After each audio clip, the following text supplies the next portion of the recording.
Please be advised that the views and opinions of the host and guests do not reflect those of the station, the management, and its network.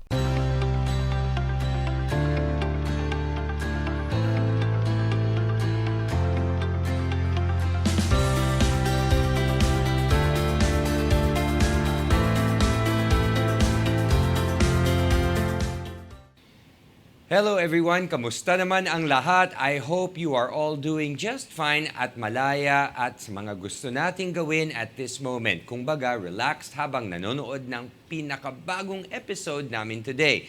I am William Theo. Yes, that's right, William.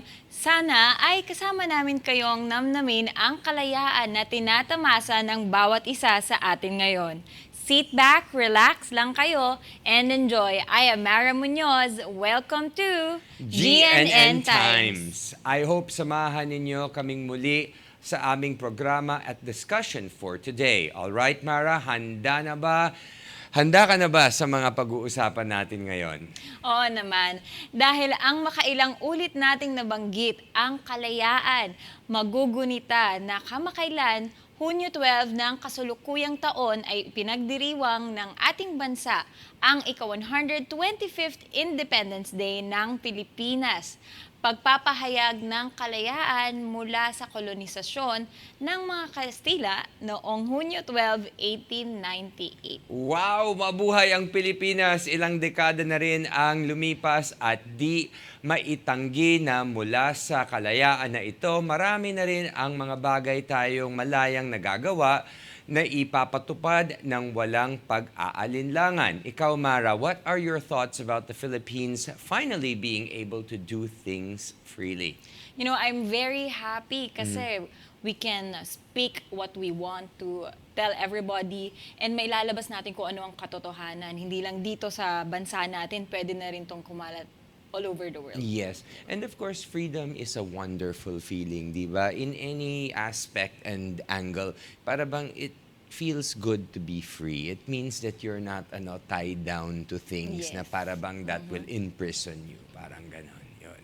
And now, during these modern times, paano nga ba ito ginugunita ng mga kapwa o kabataang Pilipino? Independence Day is celebrated then through, number one, nationwide parades. Nakikita natin yan, no? Usually, ang mga Pilipino talagang very festive. Talagang pagka nagpaparada sila, complete with costumes and everything, di ba?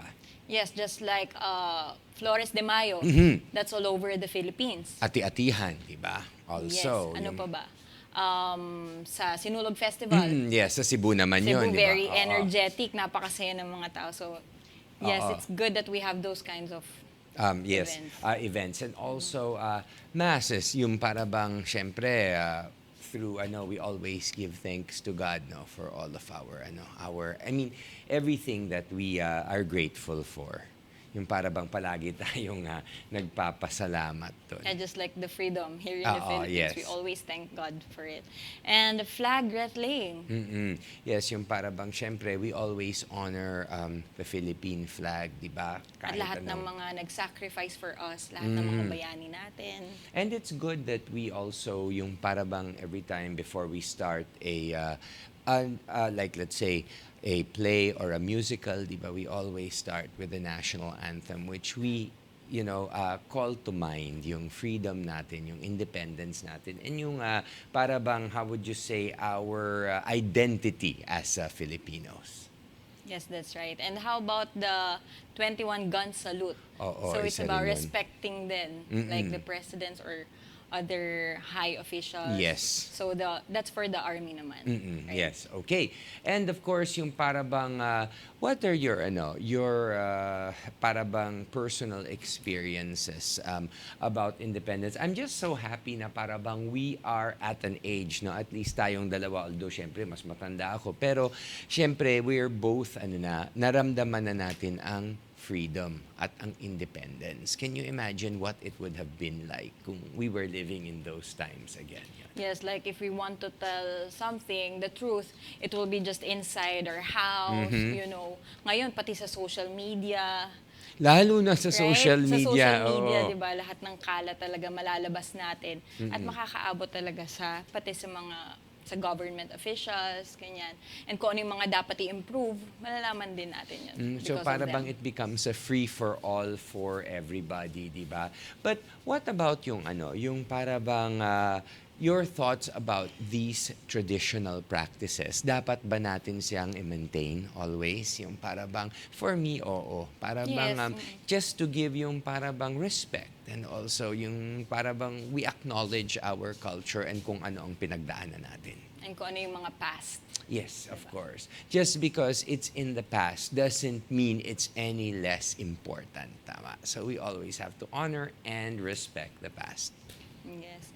And while these are being practiced still up until the present, there are also other ways how our generation commemorates the Philippine Independence Day. So number one, Independence Day is celebrated today through historical sites visitation. Okay, like katulad ng National Museum. I'm very happy that the National Museum was actually restored. It's very nice. I was able to shoot a couple of things over there and the structure is unbelievable. And that is yung para bang sineselebrate natin ang ating para bang everything that has to do with history. There's even a really nice yung parang yung taxidermy of a Philippine eagle. Ngayon ko palang nakikita na ganun talaga siya kalaki. That's nice that you were able to Yes, oo. go there. Soon And we will also- go there. I heard we're also going to be Oh, yeah. visiting very soon. Yeah, Yon. I hope. Oo. I hope very soon nga.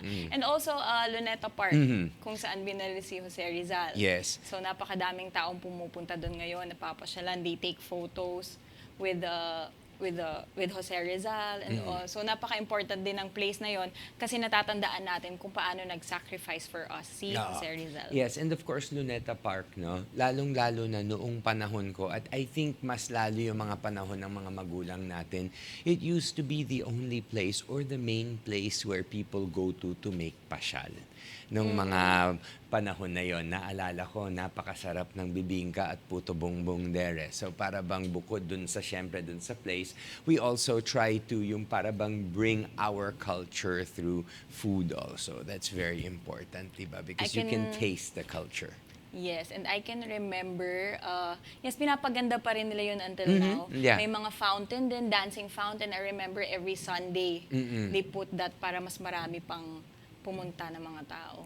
Okay, and yung pag-usapan naman natin saglit. Alam ko na naisip ko lang ito, but di ba yung isang building dun sa likod, yung photo bomber building Oo, naging nung yun, diba, monument issue. ni Rizal. How do you feel about that? Pero sana inisip nila yun. Although of course it's a non-issue na rin ngayon because alangan naman you will tear it down. Pero sayang rin. No? Actually, nalungkot ako noon kasi yung view, doon na tayo nagtitake ng photos, di ba? Pero wala na, may building Ngayon, na may doon. building na doon, parang siyang naging obstacle. Yes, para siyang naging obstruction, of course. Yun, okay? Napansin mo ba, William, na kaliwat kanan na ring tinatangkilik at binubuksan sa publiko ang mga museum na naglalaman ng mga nakakamanghang obra?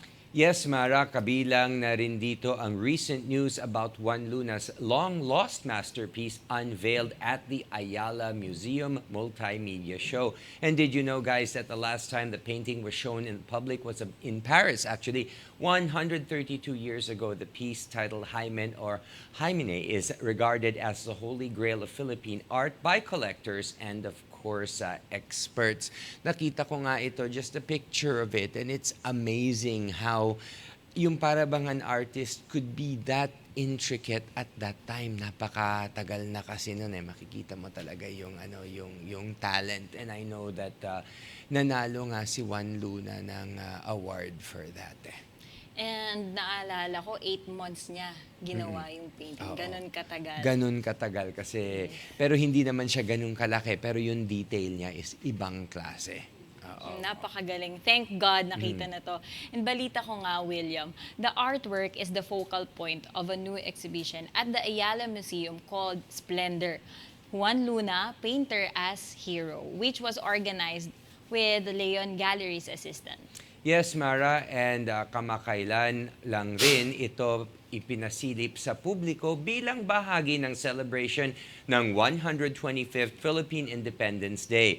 Ginanap ito sa Ayala Museum at may free viewing noong araw ng kalayaan nitong nakaraan na June 12. And that's a great thing because for many other generations and the generations after, they can feel and they can experience all of this. O nga, late ko na nalaman kung alam ko na pupunta din ako doon. Oo, actually yung mga ito na papag-usapan natin ngayon, yung mapupuntahan rin natin. So para bang it's good to talk about it, and I'm also excited to actually see these things para tayong nag-field trip sa school, di ba?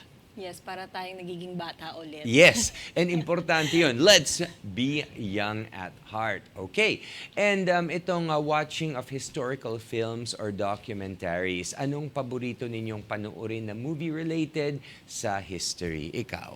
Yes, so what I've watched is the movie of General Luna. Yes, oo. Napakaganda ng movie na yun. As in, parang totoo siya. Yes. At saka yung napakagaling ng mga artista, Super 'di ba? Yung galing. the intensity of those movies. And it's incredible. Many years ago, I was actually able to interview the producers Interview. dito rin sa GNN dun sa Oh, dati okay. kong show na Opinion Leaders. I think his name si Mr. Rocha ba yun? And it was a wonderful talking point because ang galing nung ginawa nila, even the costumes, even yung para bang the sites where they were shooting, parang you're just right there. And for para bang a Filipino movie to have that type of detail, the language that was used, it was really incredible. Ibang klase, no? Talagang pwede nating ipagmalaki. O, kasi tatatak din yun sa mga kabataan, hindi lang sa ating mga matatanda na tatatak sa kanila yon in the future Yes, din. yes, of course. And the best with that movie, the best part na nagustuhan ko, yung huling part na pinatay si General Luna. Oo. So, parang Emosyon, ibang klase. Masakit. Oo. Parang nararamdaman mo talaga. dahan-dahan siyang pinatay, makikita mo doon. Oo. And Anong masasabi mo yes. sa mga TV show adaptation na hango sa history? How does it help lalo sa generation natin ngayon? well, at least para sa akin, no, it's important to create an awareness for the new generation because syempre ngayon modern na ang lahat eh. Unless babalikan mo talaga, hindi mo na maaalala eh. Fortunate pa rin, well, ako, no, I find it really very fortunate that I still grew up with a great grandmother who was able, hindi ko lola, pero lola ko na sa tuhod nung bata ako, and we were very close. So nakikwento niya yung mga panahon nung World War II, and they were also victims of the war. So para bang it gave me an insight, at least allowed my imagination to work. Pero syempre sa mga mas bata, hindi na nila naiisip yun eh. Syempre, kaya it's important for these TV shows to continue to create some sort of awareness. Yun nga. So if the kids now are aware sa mga nangyari noon, they can also do the right things for the future. For the next generations. Yeah, for the next generation. And para hindi na rin sila gumawa ng mali. Alam na nila kung ano yung mga tama, ganyan, di ba? At saka it gives you yung para bang this special, yung para bang yung what makes us Filipino what makes us kung ano man nationality we are is our culture, our history, at syempre of course yung mga natin, yung mga ginagawa natin through the generations na Filipinos talagang are really different. yes, are from really other different. countries. Oo. And what does it contribute to you? How does it help? Like for example, nakakatulong ba yung mga TV shows na yon sa totoong buhay Yun nga, para it sa'yo? really helps us a lot. Di ba? Yes. Kasi nababalikan natin yung minsan kasi a lot of things we do is self-help Para bang you read to be able to educate yourself. Siyempre, because we only go to school, diba, after high school, college, and then after that, we start working. Pero you're never too old to learn. I always believe that learning happens every day. And you learn something new araw-araw. Katulad ko ngayon, marami kong natututunan. Practice Okay. makes perfect, but Yes. nobody's perfect. Yes, okay. And ito naman, sa akin ito ang paborito ko, Mara. itong classic street food. Mahilig kasi ako kumain yung para bang, yun, mga ipinagmamalaking kakanin na paborito mo at bakit? Yun. Favorite ko is tupig sa Pangasinan. Di ba? Alam ko, yun ang nakalagay sa, Nakadahon nakadahon siya. Yes. Na iniihaw. Yes. And it's really good. Ako naman, sapin-sapin, pichi-pichi, ganon, Yes. bibingka, puto bongbong. Sa Manila maraming ganun. At saka anything ube, lalo na ube biko. Yun, gustong-gusto ko yun. So, para Sa bang... Bicol, Oo. there's binasuso. Ano yun? So para rin siyang malagkit na naka-shape siya ng triangle. Oh, It's kinda okay. sweet. Okay. Yeah, so if you go to Bicol, kung mahilig So, ka sa mga sticky or something. So every province and every region has May their own food. specialty, di ba? So parang sa ibang bansa, pupunta ka for the food. Oo. So dito sa Philippines, guys, lahat ng mga province, Meron din merong something pagkain na special. So magugustuhan. if you're going to go to 9 different provinces, for example, you're gonna try 9 different versions of many things. Parang ganon. They tweak it. Okay. Offering free services to countrymen, commuters, free rides sa LRT1, LRT2, and MRT3 during specific hours. Oo. Meron ding free service booths. Oo. And of course, yun, importante yun because nakakatulong yun sa ating mga kababayan, di ba? Sobrang saya nila kapag may Siyempre, free ride. kaya lang, kailangan, more than anything else, pagka libre, lalo na libre sa sakay, let's be disciplined, di ba, and respect each other. No pushing and shoving. So, yun. Ang sarap talagang maging malaya, hindi ba, Mara? Ito lang yun mga pamamaraan na simple lamang na maituturing na kalayaan. More of these methods of commemoration when GNN Times return. So, stay tuned.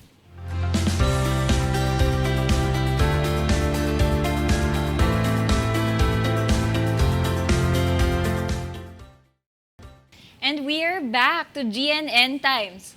Sa pagpapatuloy ng ating discussion, hindi natatapos ang ating pagbabalik tanaw at paglalakbay mula sa mayamang kasaysayan ng ating bansa. Gayon din ang pagkamit natin sa tinamasan nating kalayaan. Di ba, William? Yes, that's right, Mara. Apart from what we have shared earlier on Juan Luna's long-lost masterpiece, malaya na rin tayo to witness some of our heritage sites featuring artworks and showcasing the legacy of what the country has been through all these years. In the United States, most of the former presidents, when they retire, set to build a project worthy of their achievements. Usually, they make presidential libraries, sorry, or museums to house presidential papers, decisions, and other worthy belongings of the former president for prosperity. It is, of course, up to the next generation to enjoy and learn from these memorabilias. I'm not a history buff, actually, but since these museums preserved what the highest officials of the country went through while in office, I surely appreciate and understand its historical significance.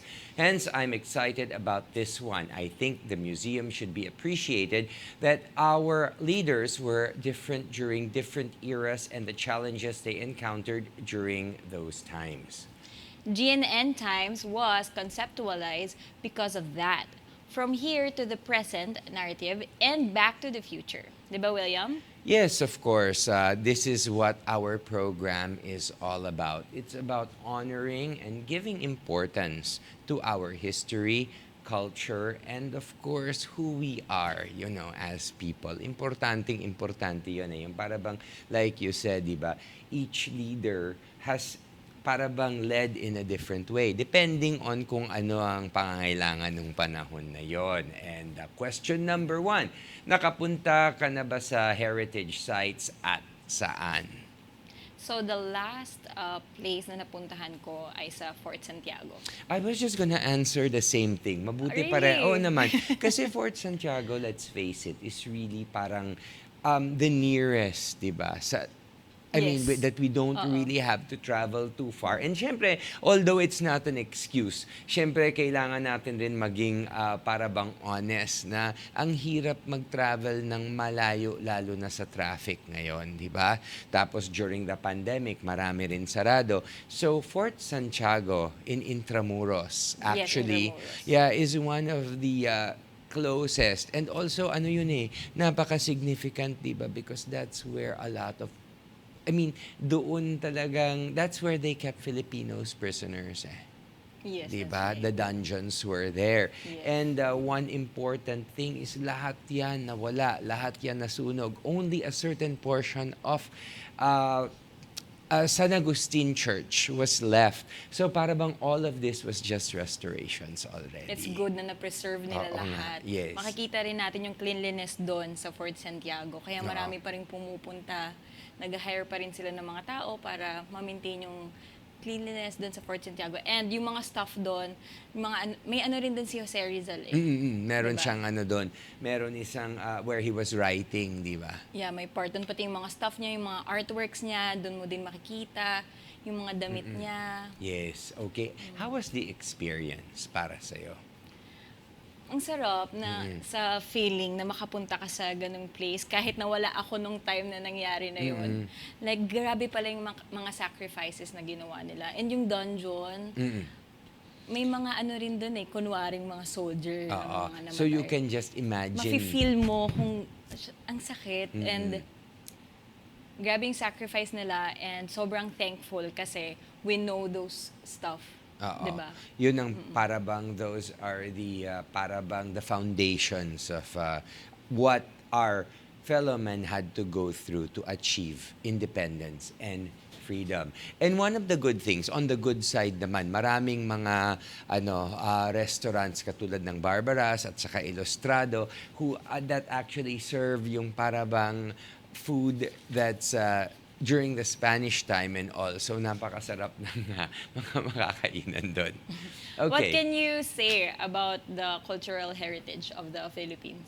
Well, it's very rich. Talagang we have a lot of things to be proud of, to be honest. Yung parabang it's rich, it's colorful, and yung parabang it's something that we can really take pride in. Yun. And what is the importance of Filipino heritage? Filipino heritage, napaka-important yan. Kasi kung ano yung mga matututunan natin noon, madadala natin until now. Yes. Yes. Like for example, pagpili ng mga tamang officials dito sa Philippines or kahit sa mga barangay lang. Kung sinong pipiliin natin ngayon, parang tatatak na yan sa isip ng lahat ng tao, right? At saka we have to be responsible because the people who we install is gonna be there for a long time. Very diba? So long talagang kung magkamali tayo, hindi lang tayo nagkakamali para sa atin, pero sa lahat. maraming tao. Lahat. Totoo. So it's very important. It para bang really frames what we will become. And so, what makes Filipino culture different from other cultures? Ikaw, Mara. I think yung parabang every culture is different from another one. And I think it's important when we visit countries, especially countries and places for the first time, is to understand their culture. And that includes food, syempre. Artwork, ganon, parang infrastructure, buildings, ganon. Yes, super different nga rin ng Philippines kasi binibigyan din natin importance, lalo nga yung mga bayani, yung mga gawa nila. Like yung kay Juan Luna, di ba? Sobrang Yes. tagal na nawala, pero Oo. binabalik-balikan pa rin At natin. saka yung yung bells, yung balangigag bells ba yun? It was also returned to us after many, many years. Yan. Okay, kung meron man na nais mong puntahan, ano yun at what makes you want to go? Meron ka bang gustong Walang nasa puntahan? isip ko ngayon. Ikaw ba?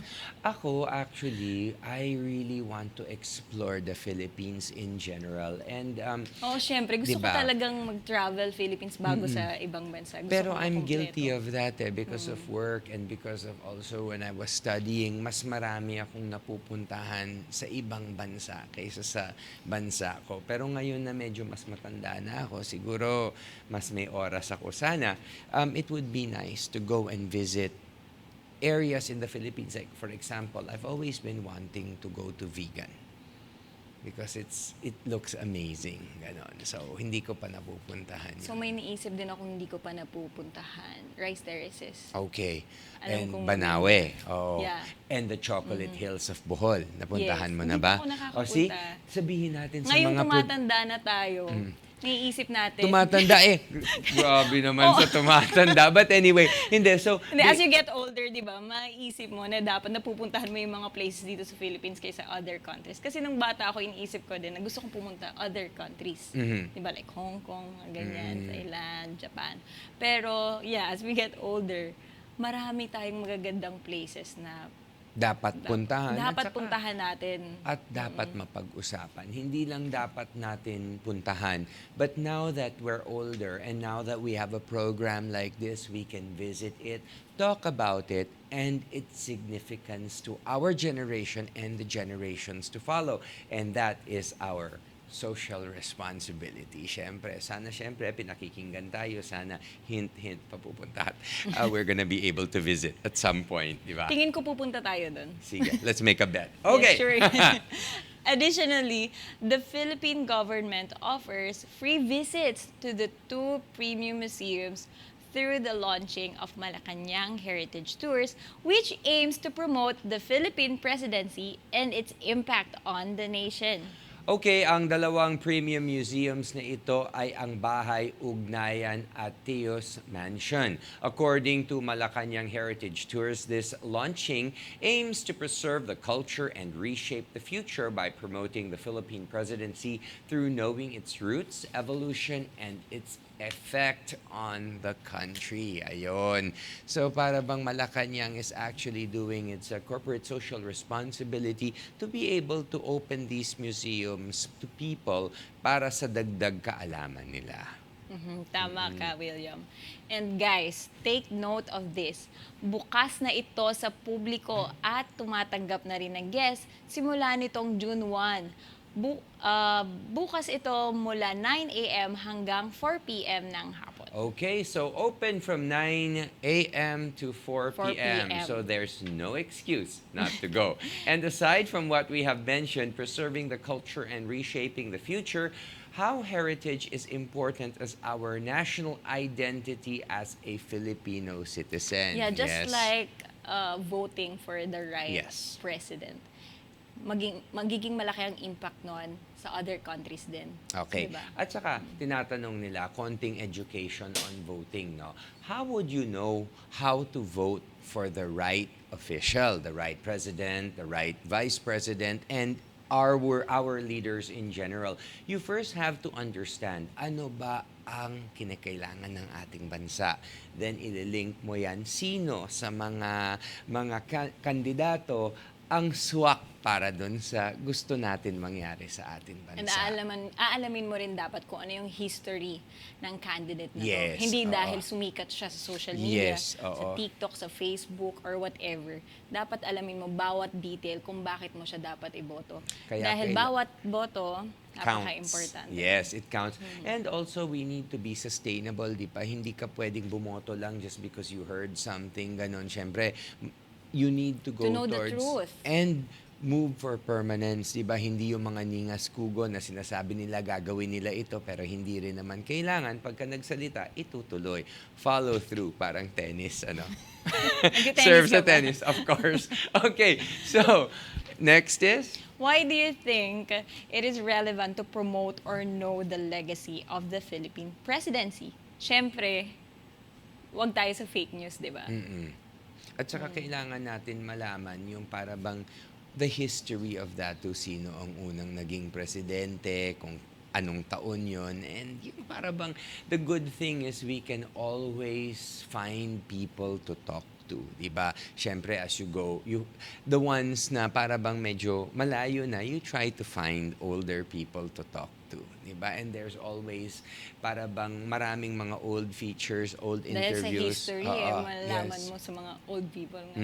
Yes, but then yung para bang you can always take it into consideration and para bang, how would you say, blend it into the present and possibly the future.